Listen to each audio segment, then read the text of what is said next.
Um homem possuído por uma legião de demônios, vivendo em um estado de angústia, atormentado, com suas forças sobre-humanas, suas atitudes incontroláveis, seu espírito completamente dominado por seres que não pertencem a esse mundo. Mas então acontece algo que faz com que essa história se destaque entre tantas outras na Bíblia. Um pedido feito por esses mesmos demônios. Um pedido que muitos questionam até hoje. Por que eles pediram para entrar nos porcos? Antes de começar, não se esqueça de se inscrever no canal, deixar seu like, comentar o que você pensa sobre esse mistério e compartilhar esse vídeo com amigos que também querem compreender melhor a história de Jesus e os mistérios que a cercam. A última revelação será a mais poderosa, então fique conosco até o final. Agora, vamos a uma das passagens mais impactantes do Novo Testamento. Ela está no Evangelho de Marcos, capítulo 5, versículos 1 a 20. Jesus, depois de atravessar o mar da Galileia, chega à região de Gadara, onde encontra um homem possuído por uma legião de demônios. Neste momento da história, Jesus se depara com um homem completamente dominado, mas com algo em seus olhos. Um desejo de libertação? Uma luta por sua alma? Vamos ver o que a Bíblia tem a nos ensinar sobre esse encontro. Quando os demônios o viram, algo curioso aconteceu. Em vez de atacar diretamente, em vez de gritar ou tentar resistir ao poder de Cristo, eles se ajoelharam. Eles reconheceram a autoridade de Jesus. Eles sabiam quem ele era. Mas, e o pedido para entrar nos porcos? Por que isso foi importante para eles? O que esse episódio nos ensina sobre o poder de Jesus? E, mais importante, sobre como os espíritos malignos interagem com o mundo físico? Os demônios, antes de serem expulsos do homem, pediram permissão para entrar em um rebanho de porcos que estava nas proximidades. Eles sabiam que Jesus tinha o poder de expulsá-los, mas o pedido específico deles revela uma verdade mais profunda. Por que os porcos? Por que não simplesmente desapareceram ou fugiram para o deserto? A resposta vai além da simples questão da expulsão de demônios. Para entender, precisamos examinar o contexto histórico e espiritual. Naquela época, os porcos eram considerados animais impuros pela cultura judaica. Eles eram evitados a todo custo, e o rebanho de porcos em Gadara simbolizava o impuro, o afastado da lei de Deus.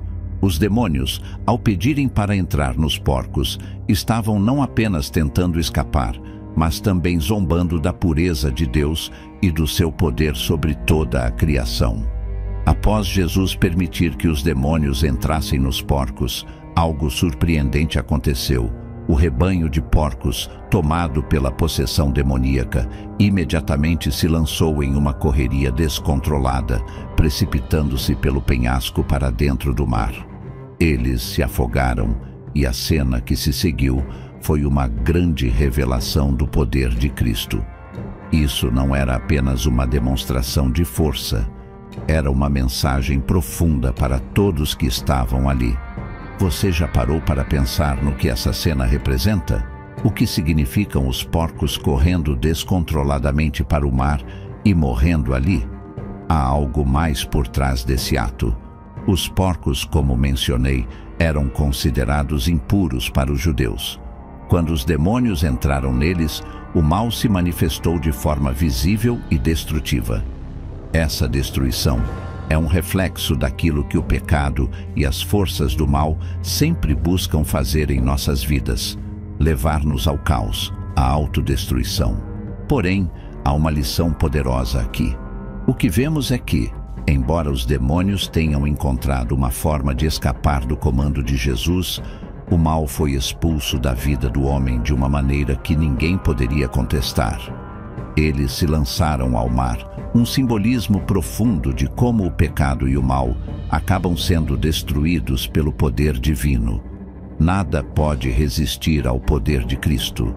Mesmo o mal mais profundo, aquele que tenta se esconder nas partes mais impuras da criação, não pode prevalecer diante de Deus. Isso nos faz pensar: o que temos permitido em nossas vidas que se assemelha a esses porcos? O que temos alimentado que está nos levando para um caminho de destruição? Jesus tem poder sobre todas essas coisas, mas precisamos permitir que Ele opere em nossa vida. Ao expulsar os demônios, Ele nos ensina a nos afastarmos do mal e a buscar a pureza em nossa jornada com Deus. A revelação mais poderosa está em como essa ação de Jesus não apenas libertou o homem possuído, mas também desmascarou a verdadeira natureza dos demônios. Eles não queriam a liberdade, pois, ao entrarem nos porcos, provaram seu desejo por destruição.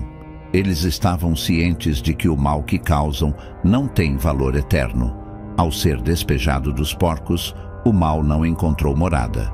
O mal não encontra paz, e assim, ao final, a destruição é o que o aguarda. É interessante observar que, após a morte dos porcos, as pessoas da cidade que viram tudo acontecer ficaram aterrorizadas.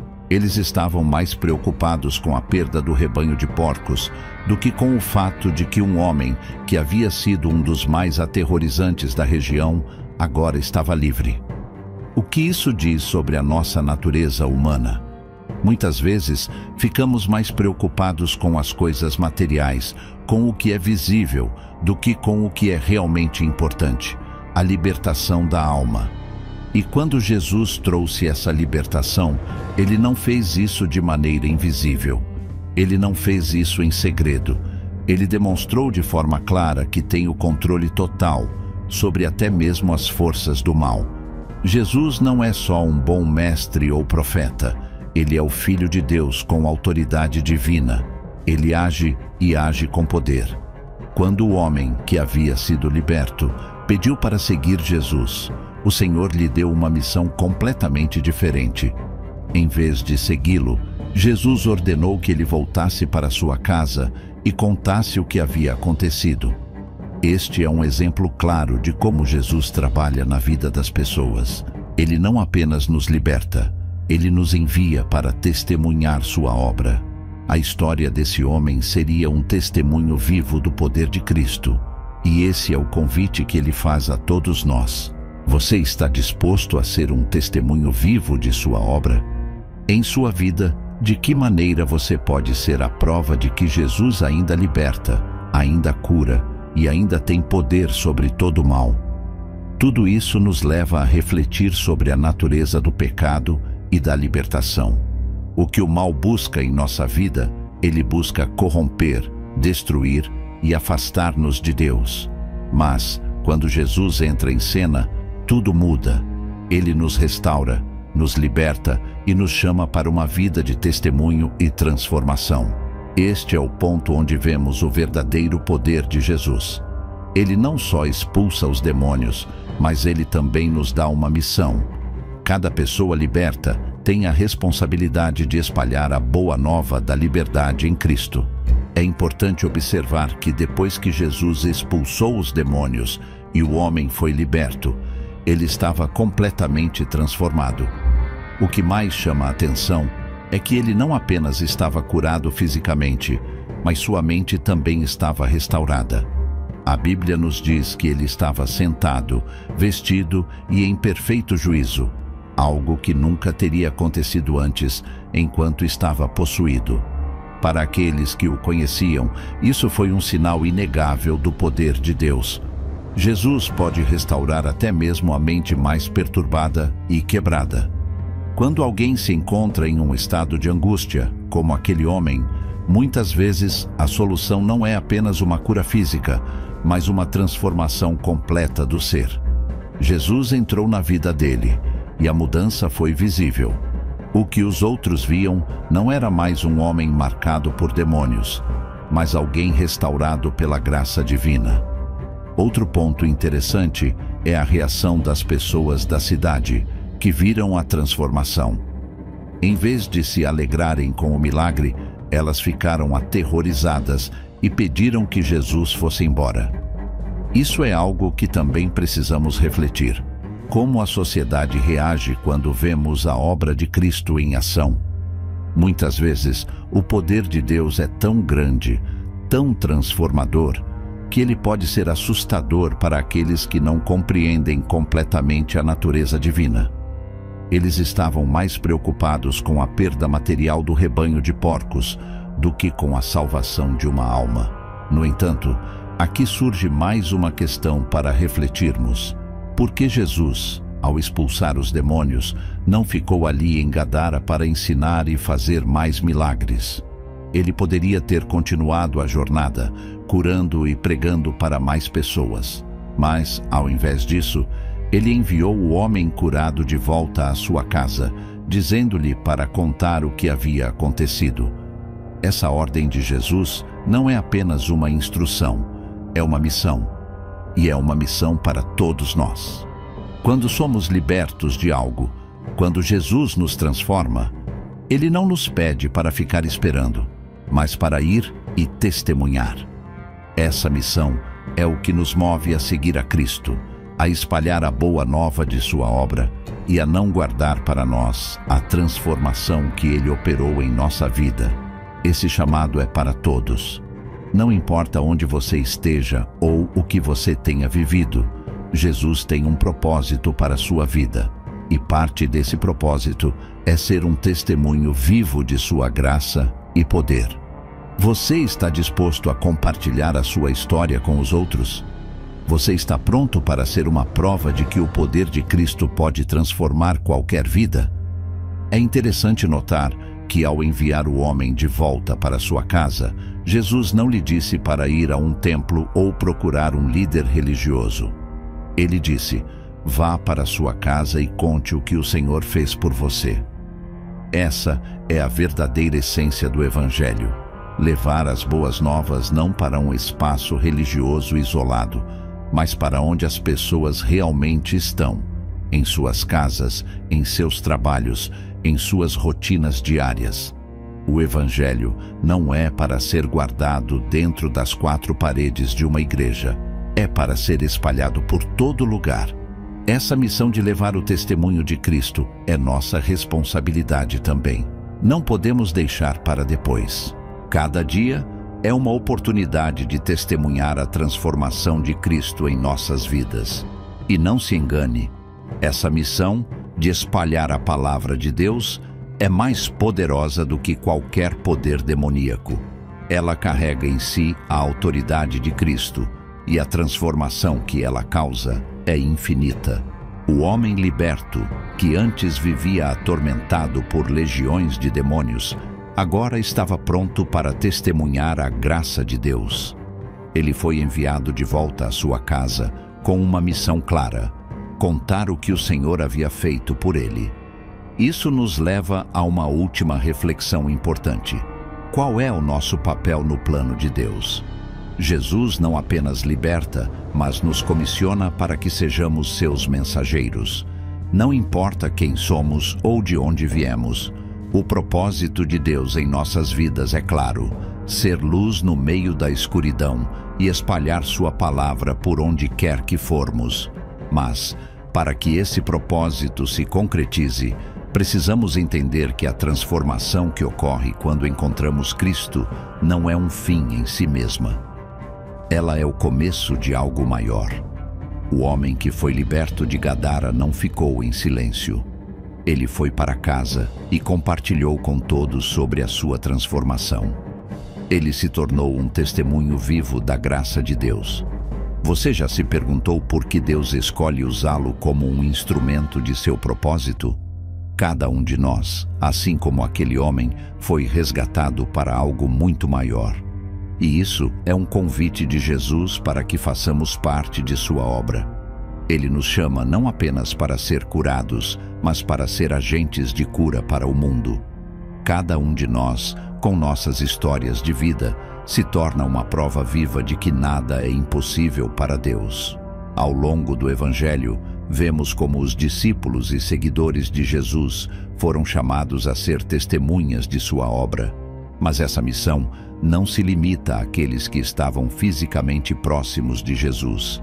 Cada cristão, em qualquer parte do mundo, tem a responsabilidade de levar o testemunho da transformação de Cristo. Agora, imagine se aquele homem de Gadara tivesse decidido ficar quieto, guardando para si o milagre que aconteceu. Imagine se ele tivesse recusado a missão de espalhar o que Jesus fizera por ele. Ele não teria sido capaz de impactar outras vidas com a transformação que experimentou.